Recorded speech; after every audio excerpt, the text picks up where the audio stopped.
এই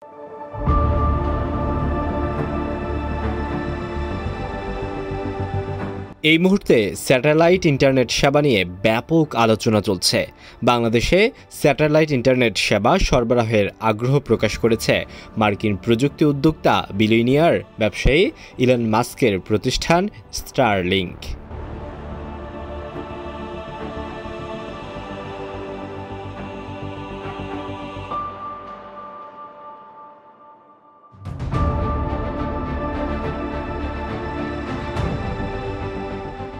ফেব্রুয়ারি অন্তর্বর্তী সরকারের প্রধান উপদেষ্টা অধ্যাপক ডক্টর মোহাম্মদ ইউনুস স্টারলিংকের প্রতিষ্ঠাতা বিশ্বের শীর্ষস্থানীয় প্রযুক্তি উদ্যোক্তা ইলন মাস্কের সঙ্গে ফোনে কথাও বলেছেন এ ব্যাপারে।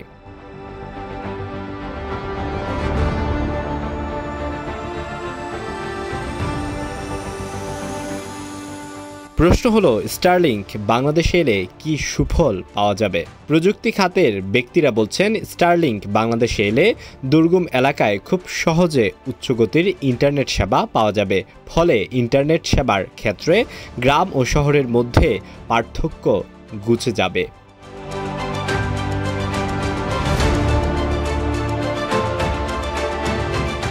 বিশ্বের অধিকাংশ অঞ্চলেই মানুষ কেবল ইন্টারনেট পরিষেবা ব্যবহার করে থাকে। বাংলাদেশে এখন যে ইন্টারনেট সেবা দেওয়া হচ্ছে তা সাবমেরিন কেবল নির্ভর।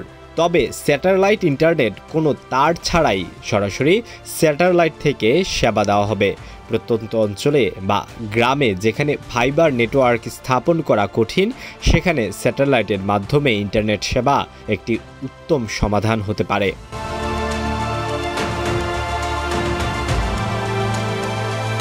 স্টারলিংক ইন্টারনেট সেবা দেয় স্যাটেলাইট বা কৃত্রিম উপগ্রহের মাধ্যমে।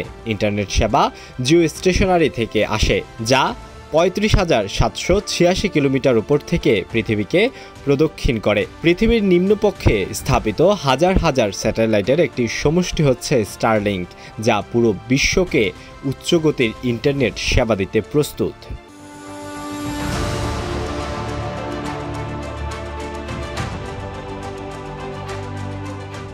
স্পিরিট টেস্ট প্রতিষ্ঠান উকলা অনুসারে স্টারলিংক থিলুনিয়ার 2022 সালের প্রথম ত্রৈমাসিকে 160 Mbps ডাউনলোড গতি রেকর্ড করা হয়েছে। যুক্তরাষ্ট্রে 91 Mbps, কানাডায় 97 Mbps ও অস্ট্রেলিয়ায় 124 Mbps পাওয়া গেছে। মেক্সিকোতে স্টারলিংকের গতি রেকর্ড করা হয়েছে 105.91 Mbps।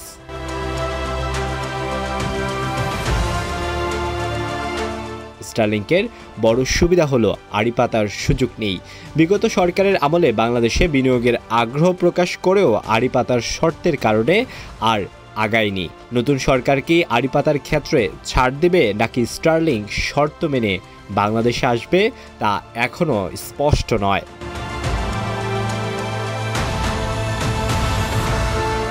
স্টারলিংক বাংলাদেশে আসলে গ্রামে বসেই উচ্চগতির ইন্টারনেট সেবা ব্যবহার করে ফ্রিল্যান্সিং সহ ইন্টারনেট ভিত্তিক কাজ করতে পারবেন তরুণরা। তাতে বাংলাদেশের তরুণদের মধ্যে প্রযুক্তি নির্ভর উদ্যোক্তা হওয়ার উদ্যোগ বাড়বে। আলোয়ান খান, ঢাকা প্রকাশ।